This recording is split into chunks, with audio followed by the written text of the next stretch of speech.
ස්වාගතම් අද අපේ සංස්කෘත පන්තියත් සමග සුරබාන YouTube චැනලයේ සමග එකතු වන ඔබ සියලු දෙනාම ඉතාමත්ම ආදරයෙන් ගෞරවයෙන් යුක්තව පිළිගනු ලබනවා. අද අපි බලාපොරොත්තු වෙන්නේ සංස්කෘත භාෂාවේ අක්ෂර මාලාවේ තියෙන තවත් එක් පැතිකඩක් පිළිබඳව කතා කරන්නට. ඒ තමයි පිල්ලම් සහ බැඳී අකුරු කියලා කියන්නේ. අපි දන්නවා අපේ පොඩි හාමුදුරන් වහන්සේලාට සංස්කෘත භාෂාවේ තියෙන යම් යම් වචන උච්චාරණය කරන්න, කියවන්නට යම් යම් අසීරුකම් ඇති. ඒවට ප්‍රධාන හේතුව වෙන්නේ මේ අක්ෂර සහ ඒවා බැඳී අකුරු බහුලව භාවිතා වෙනවා. මේ බැඳී අකුරු ඒ වගේම පිල්ලම් ඒවා නිවැරදි ආකාරයෙන් හඳුනා ගැනීමට නොහැකි වේ. ඒ නිසා මේ අද දවසේ මේ වැඩසටහන කරා බලාපොරොත්තු වෙන්නේ අපේ පොඩි හාමුදුරන් වහන්සේලාගේ තියෙන මේ දුර්වලතාවය යම් තාක් දුරට අඩු කරන්නට මේ නිවැරදිව ඔබ ග්‍රහණය කරගත්තොත් ඔබට ඕනෑම සංස්කෘත භාෂාවේ තියෙන ඕනෑම වචනයක් නිවැරදිව උච්චාරණය කිරීමට ඒ වගේම ඕනෑම සංස්කෘත වචනයක් නිවැරදිව ලිවීමට හැකියාව ලැබෙනවා. ස්වර අක්ෂර 14 කියලා කියන්නේ අපේ භාෂාවේ ජීවය. මේ ස්වර අකුරු තමයි අපි ව්‍යංජන අකුරුත් එක්ක එකට එකතු කරලා යම් හඬක් නිර්මාණය කරගන්නේ. ස්වර අකුරු වල හඬ හඳුනා ගැනීම මේ පාඩමට ඉතාමත්ම වැදගත් වෙනවා. මේ සෑම අකුරක්ම අපේ පොඩි හාමුදුරුවෝ දන්නවා. මේ සෑම අකුරක්ම උච්චාරණය කරනකොට යම් ශබ්දයක් නිර්මාණය වෙනවා. අ ඊ උ ඉරු ඉලු ඒ අයි ඕ අව්. මේ තමයි අපේ තියෙන ශබ්ද 14. මේ ශබ්ද 14 තමයි අපි ව්‍යංජන අක්ෂරයන් එක්ක එකතු කරලා භාෂාවේ විවිධ හඬවල් නිර්මාණය කරගන්නේ. ඒ හරහා තමයි අපි වචන උච්චාරණය කිරීම සිද්ධ කරනු ලබන්නේ. සංස්කෘත භාෂාවේ ව්‍යංජන අකුරු වලට තමයි මේ ඉස්පිලි පාපිලි සියල්ලක්ම අපි එකතු කිරීම සිද්ධ කරනු ලබන්නේ. ව්‍යංජන අකුරු වල හැඩතල පිළිබඳව යම් අවබෝධයක් ඇති කර ගැනීම ඉතාමත් වැදගත් වෙනවා. මේ පිල්ලම් සහ බැඳී අකුරු කියන කොටස් වලදී අපි බලමු සංස්කෘත භාෂාවේ හැඩතල අනුව මොන වගේ අකුරුද තියෙන්නේ කියලා. මැද සිරස් රේඛාවක් සහිත අකුරු. මේ බලන්න. මේ අකුරේ මැද හරි කෙලින් ඉරක් තිබෙනවා. ඒ වගේම තවත් සමහර අකුරු තියෙනවා රේඛාවන් දෙකක් සහිත අකුරු. මේ බලන්න. මේකේ වම් සහ දකුණ කියන මේ තැන් දෙකේ රේඛාවන් දෙකක් තිබෙනවා. ඊළඟට දකුණු පස තනි සිරස් රේඛාවක් සහිත අකුරු. ඊළඟට අපිට දකින්න පුළුවන් භාෂාවේ රවුම් අකුරු. මෙන්න මේ විදිහේ ව්‍යංජන අකුරු තමයි අපිට අපේ භාෂාවේ දකින්න පුළුවන්කම තියෙන්නේ. හැඩතල අනුව මැද ඉරක් තියෙන අකුරු, ඉරි දෙකක් තියෙන අකුරු, දකුණු පසේ ඉරක් තියෙන අකුරු සහ රවුම් අකුරු කියන අකුරු තමයි අපිට අපේ භාෂාවෙන් දකින්න පුළුවන්කම තියෙන්නේ. මේ තනි අකුරක් ගත්තහම අපිට මේ අකුරේ පිල්ලම් මොන ස්ථානවලද භාවිතා කරන්නේ. මේ බලන්න. ඇතැම් පිල්ලම් තියෙනවා භාෂාවේ අකුරේ මුදුනට එනතන උඩු පැත්තට පාවිච්චි කරනවා. සමහර පිල්ලම් තියෙනවා අකුරේ දකුණු පැත්තට පාවිච්චි වෙනවා. සමහර පිල්ලම් තියෙනවා අකුරේ යටි පැත්තට පාවිච්චි වෙනවා. සමහර පිල්ලම් තියෙනවා අකුරේ වම් පැත්තට භාවිතා වෙනවා.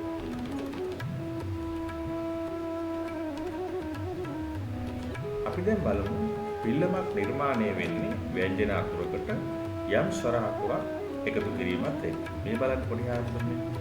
මේ ව්‍යංජන අකුරක් කියලා කියන්නේ සෑම වෙලාවෙම හල් අකුරක් හැටියට පාවිච්චි වෙන අකුරක්. භාවිතා වන අකුරක්. ඒතර මේ බලන්න අල් කයන්න. කයන්නට යටින් ඉරක් ගහලා තමයි අපි හල් කිරීම සිද්ධ කරලා තියෙන්නේ.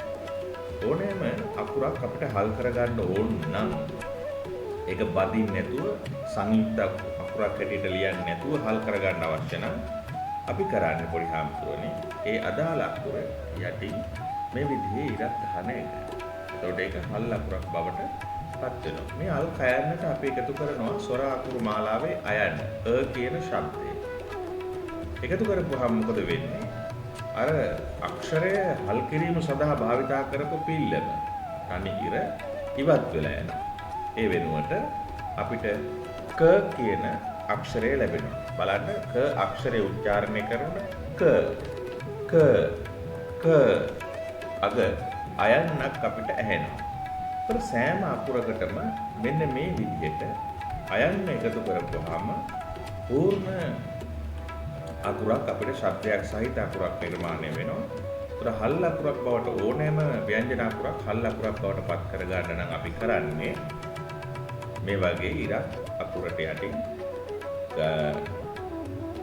යොදන එක.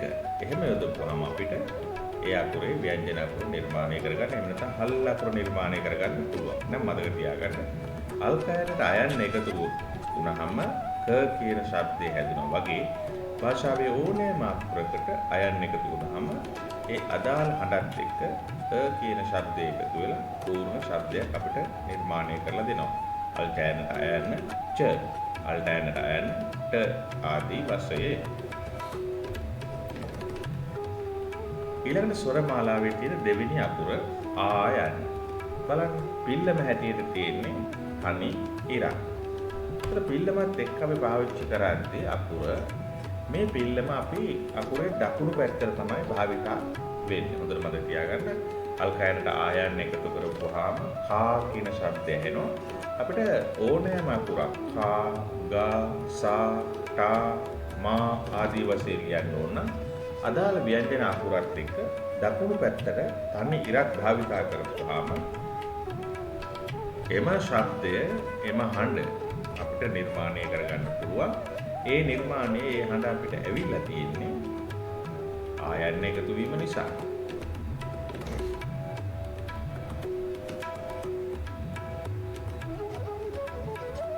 ඊළඟට යන්න. මේ බලන්න. මේ යන්න සඳහා භාවිතා වන පිල්ලම. යන්න හැඟවීම සඳහා භාවිතා වන පිල්ලම තනි රක්ෂා උඩට රවුම් භාගයක් වගේ නිර්මාණය කරන ලියන පිල්ලම. ඒතර මේ පිල්ලම අකුරේ වම් පැත්තට තමයි භාවිතා කරන්නේ. එහෙම ඕනෑම අකුරක වම් පැත්තට මේ වගේ පිල්ලමක් ඔබ දැක්කොත් මතක තියාගන්න එකකින් අදහස් වෙන්නේ ඒ අකුරට යන්නක් එකතු කරලා කියන එක. ඒතර ශබ්දය හැදෙන්නේ කී, ගී, සී, ටී ආදී වශයෙන්. ඕනෑම අකුරකට එහෙමයි. ඒක හරි ලේසි.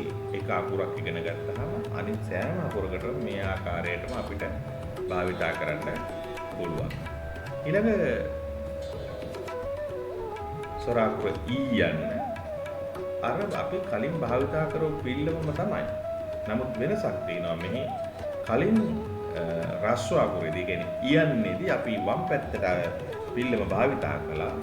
ඊ යන්නේදී පිළිවෙල භාවිතා කරන්නේ දකුණු පැත්තට. නිර්මාණය වෙන හඬ කී, ගී, සී, ටී ආදී වශයෙන්.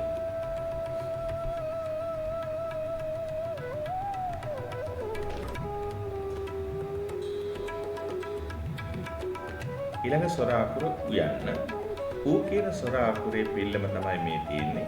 මේ අකුරක යටිපැත්තට තමයි මේ පිළිවෙල භාවිතා කරන්නේ. හොඳ මතක තියාගන්න මේ පිළිවෙල භාවිතා කරනකොට අර මම මුලින් සඳහන් කළා අකුරු විවිධ හැඩතල වලින් යුක්තයි. ඒතර ඉරි දෙකක් සහිත සිරස් රේඛාවන් දෙකක් සහිත අකුරක් අපිට හමු වුණොත් අනිවාර්යයෙන්ම දකුණු අත පැත්තේ තියෙන සිරස් රේඛාවට තමයි මේ පිළිලම් භාවිතා කරන්නට ඕනේ. මේ බලන්න ගයන්න. මැද සිරස් රේඛාවට අපි පිළිලම එකතු කරනවා. සිරස් රේඛා දෙකක් තිබුණොත් එහෙම දකුණු අත පැත්තේ තියෙන සිරස් රේඛාවට තමයි මේ සියලු පිළිලම් එකතු කිරීම සිද්ධ කරන්නේ. එහෙනම් මේ වගේ හැඩයකින් යුක්ත පිළිලමක් අපේ පොඩි හාමුදුරුවෝ භාෂාවේ දැක්කොත් හොඳට මතක තියාගන්න.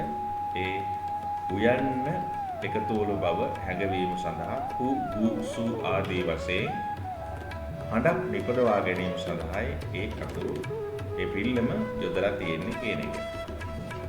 ඊළඟට ඌ යන්න පිළිලම මෙයයි මෙන්න මේ හැඩයෙන් යුක්ත පිල්ලමකින් තමයි අපි ඌ යන්න හංගවන්නේ. එතකොට නිර්මාණය වෙන හඬ කූ කූ සූ ආදී වශයෙන්.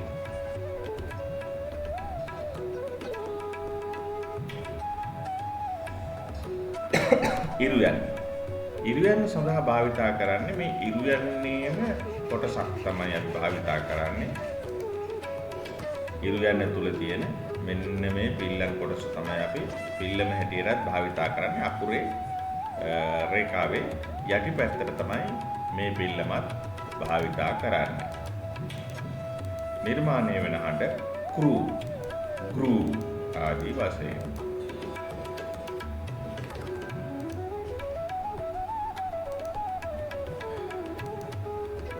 ඊළඟ ඉරු යන්න. ඉරු යන්න තුලත් මෙන්න මේ තියෙන පිල්ලම් කොටස තමයි අපි පාවිච්චි කරන්නේ පිල්ලම හැටියට. එයත් අකුරේ යටට තමයි භාවිතා වෙන්නේ යටිපැත්තට. නිර්මාණය වෙන හඬ ක්‍රූ ග්‍රූ ආදී වශයෙන්.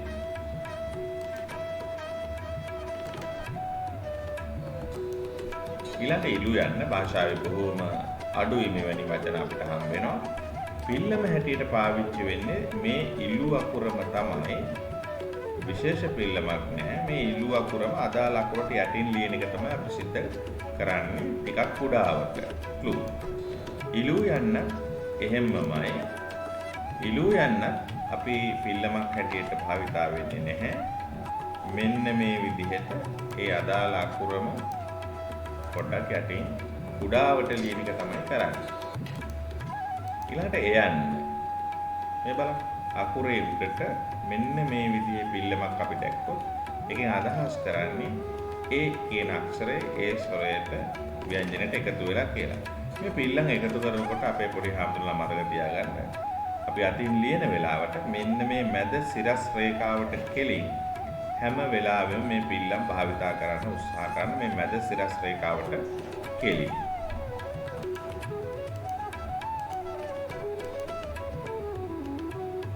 දැන් මේ වගේ අකුරක නම් මෙන්න මේ අග සිරස් රේඛාවට කෙලින් තමයි අපි මේ පිල්ලම් භාවිතා කරන්නේ ඉහළ සහ පහළ පිල්ලම් යොදනකොට.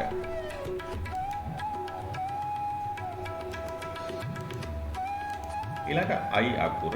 අයි අකුරේ තිබෙන්නේ මෙන්න මේ වගේ පිල්ලම් දෙකක් භාවිතා කරන එක. නිර්මාණය වෙන හඬ තමයි කයි කියලා කියන්නේ.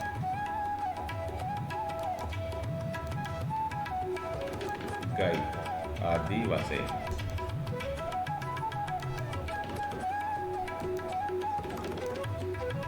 ඊළඟට ඕ අක්ෂරය. ඕ අක්ෂරයේදීත් මෙන්න මේ වගේ පිල්ලමක් තමයි භාවිතා කරන්නේ. ඕ අකුරෙම තියෙන මේ පිල්ලම තමයි අපි පාවිච්චි කරන්නේ. කෝ ගෝ ආදී වශයෙන් හඬ නිර්මාණය වෙනවා. ඒ පිල්ලමත් අපි අකුරේ දකුණු පැත්තට තමයි භාවිතා කරන්නේ.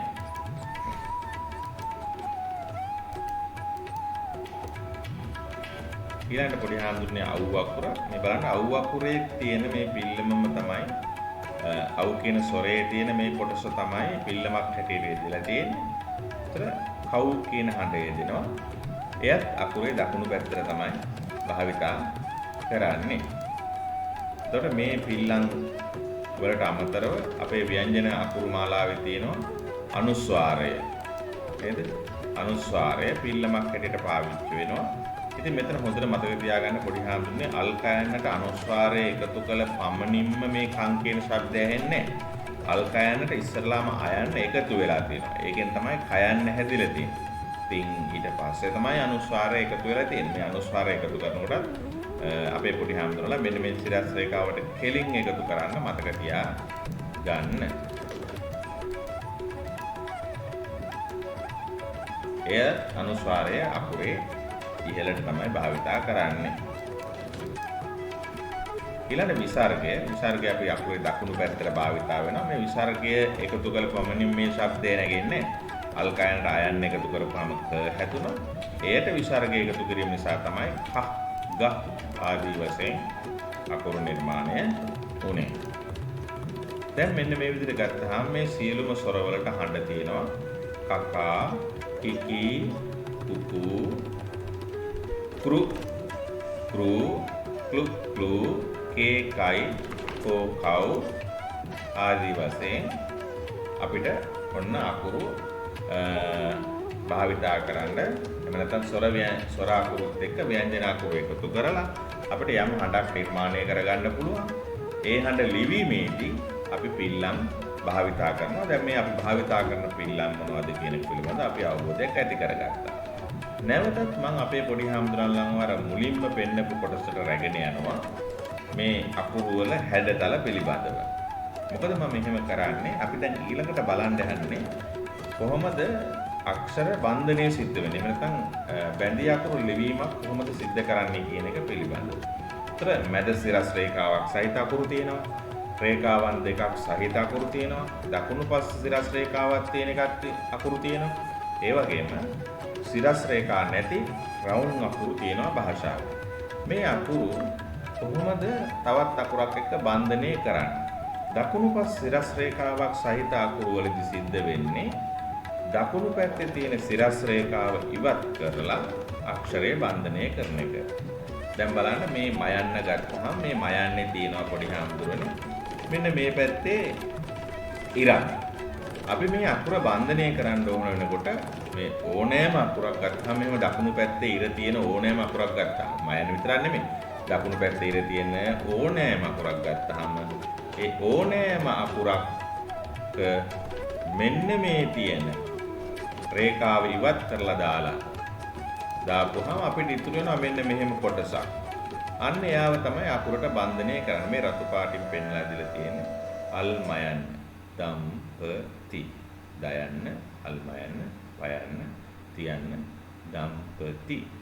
මේ විදිහට අපිට අකුරු බන්ධනය කරන්න පුළුවන්. එහෙනම් මතක තියාගන්න සිරස් අග සිරස් රේඛාවක් තියෙන අකුරු වල අපි කරන්නේ අග තියෙන සිරස් රේඛාව ඉවත් කරලා දාලා අකුර අපිට ප්‍රකාශ කරන්න ඕනේ අකුරත් එක්ක බන්ධලා ලියන එක අවශ්‍ය තැනදී. මේ බලන්න සයන් සංස්කෘත එහෙනම් අපේ පොඩි හාමුදුරන්ලාට යම් වචනයක් දැක්කහම දැන් ඔන්න ඉඟියක් හම්බ වෙනවා බැඳී අකුරු කියවන්න යනකොට මෙහෙම අකුරු භාග තිබුණාම අපි කල්පනා කරලා බලන්න ඕනේ පොඩි හාමුදුරනේ මේ අකුර මොන අකුරේ භාගෙද මේ තියෙන්නේ. මේක සම්පූර්ණ කරන්න නම් අපිට හරි ලේසි මේ පැත්තේ ඉරක් පාවිච්චි කරන විතරයි තියෙන්නේ. ඉතින් අකුරේ හැඩය අනුව අපි දන්නවා මේ අකුර මෙන්න මේ අකුර කියලා අපිට හිතා ගන්න පුළුවන්කම තියෙනවා. ඉතින් ඒ විදිහට අපිට පුළුවන් වොන්න අකුරු කියවීම සිද්ධ කරන්න බැඳී අකුරු හඳුනා ගන්න. ඊළඟ මැද සිරස් රේඛාවක් සහිත අකුරු. මෙහෙම අකුරු අපිට හම්බුණාම මැද සිරස් රේඛාවක් සහිත අකුරු කියලා කියන්නේ මෙන්න මේ විදිහට මැද ඉරක් තියෙන අකුරු. මේවා බන්ධනය කරන ක්‍රම දෙකක් තියෙනවා. එකක් තමයි මේ සිරස් රේඛාව තියෙද්දි මෙන්න මේ පැත්තේ තියෙන දකුණු පැත්තේ තියෙන අකුරේ එක කොටසක් විතරක් ඉවත් කරලා එකිනෙක බන්ධනය කරන එක. එහෙමත් නැත්නම් අකුරක් මත අකුරක් පිහිටනසේ අක්ෂරය බන්ධනය කරන එක. මෙන්න මේ විදිහට අපිට ක්‍රම දෙකකට මේ අකුරු ලියන්න පුළුවන්. අල්කයන දෙක ක කියලා. එක්කෝ මේක මෙන්න මේ විදිහට බන්ධනය කරන්න පුළුවන්. එහෙමත් නැත්නම් අකුරක් මත අකුරක් පිහිටන විදිහට අපිට බන්ධනය කරන්න පුළුවන්. භාෂාවේ එහෙම අකුරු දෙකයි අපිට හම්බ වෙන්නේ මැද සිරස් රේඛාවක් සහිත අකුරු හැටියට. ඒ තමයි කයන්න සහ පයන්න කියන අකුරු දෙක. මහ ප්‍රාණ පයන්න. ඊළඟට සිරස් රේඛාවක් නොමැති අකුරු. අපි ඒවට කියන රවුම් අකුරු කියලා. මේ රවුම් අකුරු එකක් මත එකක් පිටිනසේ තමයි අක්ෂර බන්ධනය කරන්නේ. එකක් උඩ එකක් හිටින විදිහට තමයි අක්ෂර බන්ධනය සිද්ධ වෙන්නේ. මේ බලන්න දයව් දෙකක් එකට තියලා තියෙනවා. ඊළඟට ඤ ක කියන එක අංක කියලා අපි ලියන. ඒ විදිහට අපිට අකුරු බන්ධනය කරගන්න පුළුවන්කම තියෙනවා. ඊළඟට භාෂාවේ තවත් වැදගත් කොටසක් තමයි පොඩි හාමුදුරනේ මේ අල් රෑන භාවිතය. අපි මේක කියනවා සිංහල භාෂාවේ නම් රකාරාංශය සහ රේපය කියලා. ඉතින් අකුරේ යටට වැටෙන කොටසට අපි කියනවා රකාරාංශය කියලා. අක්ෂරයක ඉහළට වැටෙන කොටසට කියනවා මේ අල් රෑන අක්ෂරයත් එක්ක බන්ධනය වෙනකොට අකුරේ ඉහළට යන කොටසට කියනවා රේපය කියලා. ඉතින් අපි බලමු සංස්කෘත භාෂාවේ කොහොමද මේක සිද්ධ වෙන්නේ කියලා. මේක අපි අඳුනගමු මෙන්න මේ විදිහට. ව්‍යංජනයකට මුලින් නම් අල් රෑන්න තියෙන්නේ. ව්‍යංජනයකට මුලින් නම් අල් රෑන්න තියෙන ඒක රේපේ බවට පත් වෙනවා. ඒ අනිවාර්යයෙන්ම අක්ෂරයේ, ඒ කියන්නේ කෙලවර අකුරේ තියෙන සිරස් රේඛාව මුදුනට ගමන් කරනවා. දැන් බලන්න අල් රෑන්න තියෙනවා, මේ පැත්තෙන් මයන්න තියෙනවා. මයන්නට කලින් තමයි අල් රෑන්න කියෙන්නේ. එහෙනම් මේ අල් රෑන්න රේපයක් ඇටියට මෙන්න මේ මයන්නත් එක්ක මේ අල් රෑන්න කියවෙන්නේ. මේ මයන්නේ දකුණු පැත්තේ තියෙන හෝ වේවා, මැද තියෙන හෝ වේවා සිරස් රේඛාවේ මුදුනට ගමන් කරනවා. ඒ කියන්නේ මේ රේඛාව කෙලින් උඩට ගමන් කරනවා කියන එකයි මේ කියන්නේ. මේ බලන්න. ධර්ම කියවද්දී අපි කොහොමද කියවන්නේ මේක? ධර්ම. එහෙනම් මතක තියාගන්න ව්‍යංජනයකට මුලින් නම් රකාරයේ තියෙන ව්‍යංජනයක් තියෙන. මයන් අල්මයන්. ඒතර ව්‍යංජනයකට මුලින් නම් රකාරය අල් රයන්න තියෙන. ඒක රේපේ බවට පත් වෙනවා. එයා කුරේ මුදුනට ගමන් කරනවා. මේ බලන්න. වාර්තා ඊළඟට ව්‍යංජනයකට පරවන, ඒ කියන්නේ ව්‍යංජනයකට පසුව නම් රකාරාංශය, මේ රකාරය අල් රයන්න තියෙන්නේ. ඒක රකාරාංශය බවට පත් වෙනවා. ඒක ලියන්නේ අක්ෂරයේ පහළින්. මේ බලන්න. අල් දයන්නට පසව තමයි රයන්න තියෙන්නේ. ඒ කියන්නේ රයන්න පූර්ණ අකුරක්. මෙයා තමයි ව්‍යංජන අකුර. එතකොට මේ ව්‍යංජනයකට පරව තමයි රකාරයේ තියෙන්නේ. එහෙනම් එයා මොකද වෙන්නේ? එයා රකාරාංශයක් බවට පත් වෙලා මේ අකුරත් එක්කම එකතු වෙනවා. මෙන්න මේ විදිහට. දරිද්‍ර මෙන්න මේ ඉරි කැලක් තමයි පාවිච්චි කරන්නේ රකාරාංශය වෙනුවට භාෂාවේ. අග්‍රජ මෙතන අකුරු ගැන ගත්තොත් අයන්න තියෙනවා, අල් ගයන්න තියෙනවා, රයන්න තියෙනවා, ජයන්න තියෙනවා. අග්‍රජ ග්‍ර ඊළඟ පොඩි හාමුදුරනේ අපේ භාෂාවේ තියෙනවා. මේවා නම් භාෂාව භාවිතයෙන්මයි හොයාගන්න වෙන්නේ අපේ පොඩි හාමුදුරන්ලට. මේ අක්ෂර බන්ධනය වෙනකොට වෙනස්ම ස්වභාවයක් ගන්නා වූ අකුරු විශේෂයකුත් තියෙනවායි කියන එක මේ වැඩසටහනදී මම අපේ පොඩි හාමුදුරන්ට පැහැදිලි කරලා දෙන්නට ඕන. ඉතින් ඒක භාෂාව භාවිතා කරනකොට අපිට අලුතෙන් අකුරක් හම්බුනොත් ඒක පිළිබඳව යම් අධ්‍යයනය කරලා හොයාගන්න පුළුවන්කම තියෙනවා. දැන් බලමු අපි මෙච්චර වෙලා ඉගෙනගත්තු පාඩම පොඩි සමාලෝචනයකට ලක් කරලා දැන් අපි වචනයක අපිට පේන්න අකුරු කීයද තියෙන්නේ බලන්න. මේ තිෂ්ඨති තියන්න තියෙනවා, අල් ෂයන්න තියෙනවා, ටයන්න තියෙනවා, තියන්න තියෙනවා. තිෂ්ඨති මේ වචනේ අපිට පේන්න තියෙන අකුරු 1 2 3 4යි. අකුරු 4යි අපිට පේන්න තියෙන්නේ. නමුත් මේ තිෂ්ඨති කියන වචනේ හැදුන හැටි අපි දැන් දන්නවා. මේ තී කියන පිල්ලම සඳහා පාවිච්චි වෙන්නේ කොහොමද? අල් දයන්නට යන්න එකතු වෙලා තමයි තී කියන අක්ෂරය නිර්මාණය වුනේ. ඊළඟට තියෙන්නේ බැඳි අකුරක්. අල් ෂයන්නනේ ඔය තියෙන්නේ. බැඳි අකුරක් කියලා කියන්නේ ස්වර රහිත අකුරක්. ස්වරයක් නැහැ ඒකේ. ඊළඟට ටයන්න හැදුනේ කොහොමද? අල් ටයන්නට අයන්න එකතු වෙලා තමයි ටයන්න හැදුනේ. තියන්න හැදුනේ අල් ටයන්නට යන්න එකතු වෙලා. දැන් බලන්න අපිට පේන්න අකුරු 4යි තිබුණේ. නමුත් භාෂාවේ සැබෑවට අකුරු කීයක් තියෙනවද? 1 2 3 4 5 6 7ක් තියෙනවා. මේ වචනේ ඇතුලේ ස්වර ව්‍යංජන වෙන් කරලා ගත්තාම ස්වර ව්‍යංජන සියල්ල 7ක් අපිට හම්බ වෙනවා. ඉතින් අපේ මූලික ශ්‍රේණි වල ඉන්න පොඩි හාමුදුරුවන්ට මේක ඉතාමත් වැදගත් වෙනවා මේ ස්වර ව්‍යංජන වෙන් කරන හැටි පිළිබඳව. ඊළඟට ඉහළ ශ්‍රේණි වල ඉන්න අපේ පොඩි හාමුදුරුවන්ට මේක වැදගත්. සංදි පාඩම් වලදී ස්වර ව්‍යංජන වෙන් කරගන්න එක. දැන් බලන්න ගච්ඡති. ගච්ඡති කියවම ගයන්න තියෙනවා පේන්න, අල් ඡයන්න තියෙනවා, ඡයන්න තියෙනවා, තියන්න තියෙනවා. මොන අකුරු දෙක තුල තියෙන්නේ? අල් ගයන්නට අයන්න ග, අල් ඡයන්න සංයුක්ත අකුරක්, අල් ඡයන්නට ච, අල් තයන්නට ඊති. එන්න මේ අකුරු එක තුල තමයි අපිට ගච්ඡති කියන පූර්ණ වචනේ හැදිලා තියෙන්නේ. මේ විදිහට පොඩි හාමුදුරනේ ඔන්න බලන්න මෞන අකුරු දෙකයි පේන්නේ. අල්ම යන්නට අව් යන්න එක තුල තමයි මව් හැදුනේ.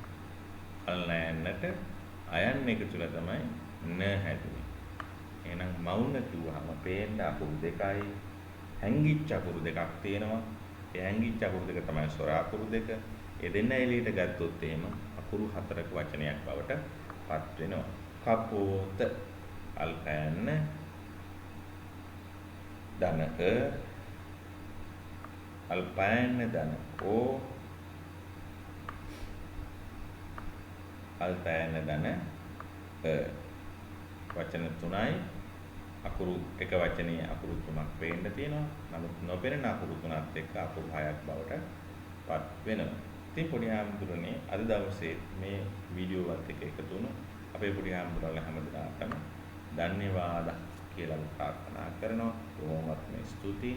ඉතින් අද දවසේ අපි කතා කරන්නට දුන්නේ අක්ෂර මාලාවෙන් තවත් එක් පැතිකඩක් වන පිල්ලම් භාවිතේ සහ කොහොමද මේ බැරි අක්ෂර භාෂාවේ භාවිතා වෙන්නේ කියන කාරණාව පිළිබඳව. ඉතින් අපේ පොඩි හාමුදුරන් වහන්සේලාට තාමත් කරුණාවෙන් අපි ඉල්ලනවා මේ වීඩියෝව තවත් ඔබේ මිතුරන් එක්ක බෙදා හදාගන්න මේ දැනුම වර්ධනය කරගන්න හැටියටත් ඒ වගේම අපේ සුරබානී YouTube channel එක subscribe කරලා තියාගන්න. මෙවැනි වීඩියෝ පට එහෙම නැත්නම් මෙවැනි දැනුම බෙදෙන නව පාඩම් මාලාවන් මේ channel එකට එකතු කළ වහාම ඔබට ඒවා බලාගෙන ඉන්න සඳහා